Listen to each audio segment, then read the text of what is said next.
Do you intend to multiply your sources of income? Or perhaps you've succeeded in generating various streams of income, saved some money, and now you're thinking of what to do next. The idea of investing slowly crawls into your mind, but you've always felt blank about the whole concept. To be on the safe side, you prefer to leave your money in a savings account rather than lose it in an unknown venture. Although saving money has benefits, it loses value every day due to inflation. It's a different ballgame when it comes to investing. Instead of decreasing in value, your money increases in value as long as your investment plan yields profits. If this perfectly describes you, then this video is for you. Today, I'll put you through the basics of investing, all you need to know, and how you can start as a beginner. If you want your money to work for you, but the whole thing isn't just clear, stick around to know all that it entails. Hello guys, and welcome to Alpha Finance. This is a channel to watch if you want to learn about personal finance, investing, and cryptocurrency. However, before I get into the topic, do me a favor, subscribe and hit that like button because it really helps out with the YouTube algorithm. Thanks. Now let's get into it. So what is investing all about? Investing is the process of putting your money to work.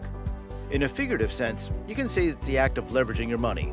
That is, while doing something else, your money brings you an additional income. You might have been fed with the fact that investing is tricky with statements such as, "How would you learn the curve of a stock market when you're not a pro?" Do you know you're putting your hard-earned money at risk by investing? Why don't you just enjoy life in your prime and invest later? These are some of the discouraging statements you hear every time you share your plan with a friend. While this may be true, that shouldn't stop you from venturing into investment. What's without risk anyway? No matter how tricky it can be, the best use of your money is definitely not sticking it under your mattress.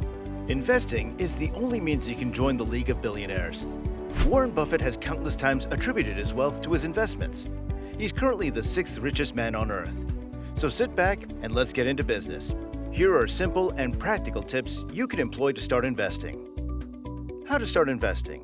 Number 1. Set apart some funds for emergencies. Yeah, you know you want to learn how to invest, but first you must have resources to fall back on in case of emergencies. That's why it's the first tip to remember. If you don't, it can pull you out of your investment plans halfway. Emergencies won't notify you before appearing, and you can't avoid them. Little emergencies like your car suddenly breaking down can meet you unprepared.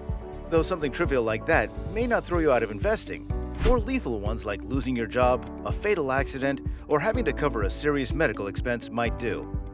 What do you do if you've invested all your income? Therefore, don't jettison this point. Opening an emergency account to facilitate this will be a wise step.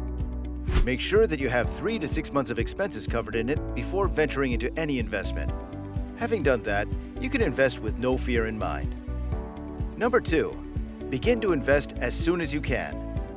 Now that you've decided to save some money for emergencies, the next tip is for you to start as early as possible. You're in your early or late 20s. You're part of the lucky ones because this is the best time for you to invest. The notion that you need to have a lot of money before you can invest is not true. You can start investing based on your financial goal and capacity. So, as a beginner, don't work your butt off all because you want to invest your money. Many avenues give you the opportunity to start small. Take, for instance, index funds, exchange-traded funds, and mutual funds. These are a few of the ways that you can start investing early. A financial planner, St. Petersburg, also said, "It doesn't matter if it's $5,000 a month or $50 a month. Have a regular contribution to your investment." This simply means you can start small, but keep adding to your investment capital regularly. That's how you can enjoy compounding returns. Nevertheless, permit me to tell you that you will always encounter setbacks and obstacles on your investment journey. However, you will be able to scale through because you've got a lot of time to learn and overcome them. Number 3. Decide how much to invest. Here's where you begin to draw your investment plan. You need to make a firm decision on how much you can invest. This depends on several factors, some of which are your financial situation, investment goal, and when you plan to achieve it. If you're contemplating securing a loan to invest, don't try it. It's a red flag, and that's why you must consider your financial situation first. After removing all expenses and savings for emergency funds, what's left should be diverted into investment. You may, however, decide to split it into 2, whereby you spend a part for fun while you invest the rest. How about your goals? Are you aiming for a home? That's a short-term goal. That means your choice investment should be short-term. And if yours is long-term, like retirement, you should consider a long-term investment. "I'm not thinking of retirement now," you say. No, Instead, making retirement plans at this age allows you to have more than enough when you finally retire. And that takes us to the next step. Number 4. Decide what investment to make. Now that you've decided how much to invest based on all the considerations, the next step is to choose an investment that suits you. As a beginner, you've probably researched and come across stocks, funds, and bonds. You might also have heard of real estate and more. Your choice of investment should likewise be based on your financial goal and risk tolerance. If you decide to trade in stocks, you become a partial owner of the company. The implication is that the company grows in value. The value of your stocks grow as well. That equals more money. Notwithstanding, you can lose your money as well if you invest in a company that's not making profits. Bonds are another option that you can venture into. It can be purchased from the government or individual companies. What you do is loan your money to the government or a company in exchange for returns. You have an added advantage here because you're young. The return on bonds are only 2 to 3% per year, but in 40 years, you will be amazed. Unfortunately, the average rate of inflation each year is 3%, so you might break even at the end of the day. Aside from these two, there are tons of investments at your disposal. The key is to have a thorough understanding of what they are. As you grow more as an investor, it's usually advisable to diversify your portfolio. That is, fix your money in diverse investments. By doing so, your loss will be low if one of them depreciates. Number 5. Have an investment strategy. As a beginner, you need to choose a strategy that fits your investment plan. Do you plan to invest in companies that have an impact? Are you venturing into companies that are showing signs of growth? Will you prefer a dividend-paying company? How about investing in companies that are new but exhibit the potential to grow quickly?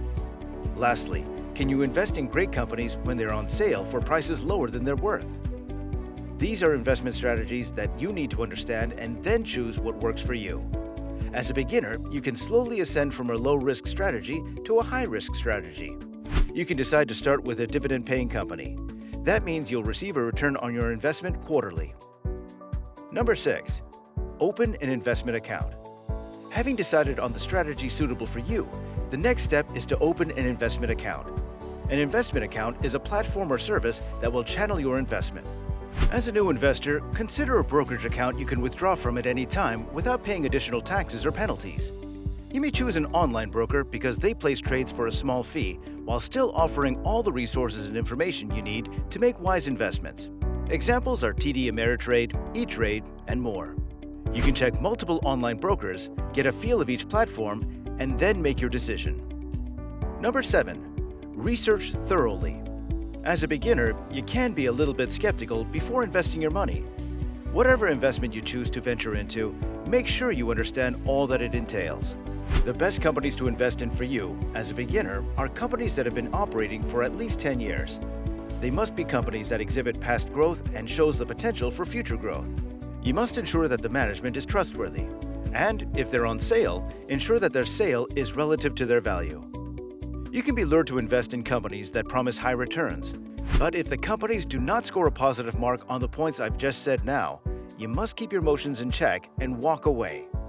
Never forget Warren Buffett's first rule of investing. He said, never lose money. And number 8, keep learning. Investing is a vast topic. You need to keep learning and relearning facts. It has to do with money. And you know, money is not fixed at a point. When the market changes, there's a move to make. If you don't learn from successful investors, you might take the right move at the wrong time. In a nutshell, take in all the reputable information based on investing from books, online articles, and even YouTube videos like this one. They contain a repertoire of resources that can help you find the investment strategy and philosophy suitable for you. In addition to that, you can secure the help of a financial planner who can help you set financial goals and personalize your journey. In your quest for a planner, you must ensure that the person has your best interest at heart. Ask questions about their recommendations and make sure you understand their payment plans. Investing can be tricky, but as well beneficial. As a young individual, it's your easy route to financial freedom. Will you take the needed steps now and start investing, or will you struggle till 60? What are the obstacles confronting you anytime you try investing? Are you unable to understand some investments? Please leave your comments and opinions in the comment section below. And as always, thanks for watching. Stay tuned for more informational videos and don't forget to like and subscribe. And with that, we'll see you next time.